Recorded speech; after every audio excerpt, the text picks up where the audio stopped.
ও পরি, কি দর্শক কি বুঝেছেন আপনারা? বলতেছি দাঁড়ান। আরেকটা পরি মণি নাকি আপনার নতুন ভাবে তৈরি হচ্ছে। এই যে স্ক্রিনে দেখতে পাচ্ছেন যে ছোট্ট একটি আপনার মেয়ে, ইতিমধ্যে কিন্তু তার বিভিন্ন কথাবার্তা থেকে শুরু করে তার ছোট ছোট নাটকের যেই অভিনয়গুলো থেকে শুরু করে মোটামুটি ছোট ছোট ছোট শিল্পীর মধ্যে তিনি কিন্তু খুব ভালো একজন ফেমাস এবং খুব ভালো কথাবার্তা বলতে পারেন। তার কথা বলার মধ্যে কোনো ভুল নেই। এতটুকু স্পষ্ট করে বলা যায়। তিনি কিন্তু সুন্দর করে সাজিয়ে গুছিয়ে এখন ওইভাবে কথা বলতে পারে। সবাই ধারণা করছে যে এই হচ্ছে দ্বিতীয় পরিমণি। মানে ওইভাবেই তিনি তৈরি হচ্ছেন।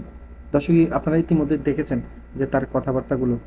তো সোশ্যাল মিডিয়াতে হয় না, হয় না? আমরা তো আপনার ছোটখাটো আপনার কোনো ক্লিপ কিংবা দেখা যাচ্ছে ছোটখাটো যে কোনো কথাবার্তা হয়, সেটা নিয়ে আমরা অনেকেই নানাবিনাভাবে কথাবার্তা বলে থাকি। নানাবিনা কল্পনা জল্পনা ঘিরে আমাদের সেই সময়টা, তাই না? তো যেহেতু সবাই আশা করছে আপনার এই মেয়েটি হচ্ছে দ্বিতীয় পরীমণি, তো আপনাদের সবার কি মতামত? অবশ্যই আপনারা মতামতটা কমেন্ট বক্সে কমেন্ট করে জানাবেন। কেননা পরীমণি তো একজনই, তাই না? আমরা অভিনেত্রী পরীমণিকে চিনি। তার একটি ছেলে, একটি মেয়ে আছে। খুব সুন্দরভাবে সংসার জীবন কাটাচ্ছে। তার বিগত যে সময়গুলো ছিল এটা নিয়ে আপনারা দেখেছেন, কথা বলেছেন। আসলে তার সেই সময়টা, তার সেই জীবনের যেই ধাপগুলো এক এক করে সামনের দিনগুলো কিভাবে যাচ্ছে, এটা কিন্তু তিনি কিন্তু বিভিন্ন সময় বিভিন্নভাবে সোশ্যাল মিডিয়াতে শেয়ার করছে। যাই হোক, বিষয়টা সেটা না।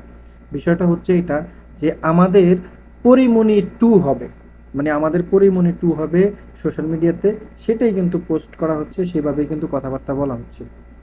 ছোট্ট এই মেয়েটি, শুভকামনা রইল তার জন্য, এবং তিনি যেন আগামী যে দিনগুলো আছে সেগুলোতে যেন ভালোভাবে কাজ করতে পারে এবং দর্শকদের মন জয় করে নিয়ে আসতে পারে, এমনটাই আশা করছে দর্শক।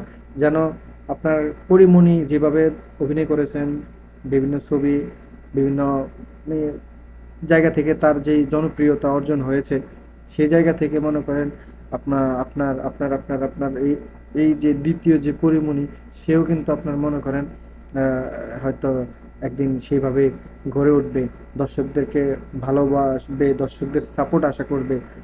কারণ দর্শকরাই তো তাদের আগামী ভালোবাসা, তাই না? তো এক একটা দর্শক হচ্ছে এক একটা ভালোবাসা। আর এই ভালোবাসা নিয়ে প্রত্যেক আপনার এই যে যারা সোশ্যাল মিডিয়াতে কাজ করছেন, দেখা যাচ্ছে অভিনেত্রী, অভিনেতা যারা আছেন, সম্মানের সঙ্গে এতটুকু বলতে হচ্ছে, কারণ আমরা দর্শকই হচ্ছি তাদের এক একটা ভালোবাসা। সবাই সবার জায়গা থেকে দোয়া করবেন তাদের জন্য। সবাই সবার জায়গা থেকে তাদের জন্য আপনার আপনাদের যে চেষ্টাটা সেটা আপনারা চালিয়ে যাবেন। দেখুন, একটা মানুষ কখনোই সবসময় সবার ভালো হতে পারে না, বিতর্ক থাকবেই। তো এই ছোট্ট মেয়েটি, সেও যে পরিমণি হচ্ছে এটা না, পরিমণি তো পরিমণি, আর সে তো সেই। বিতর্ক করার কোনো প্রয়োজন নেই। দোয়া করবেন যেন ভালো কিছু করে, ভালো কাজ করে। যদি অভিনয়ের জগতে আসে কিংবা ভালো কাজের মাধ্যমে যদি সে পরিচয় দিতে চায়, তাহলে তাকে ওয়েলকাম। দর্শক ভালো থাকবেন, সুস্থ থাকবেন। দেখা হচ্ছে নতুন আরেকটা ভিডিওতে।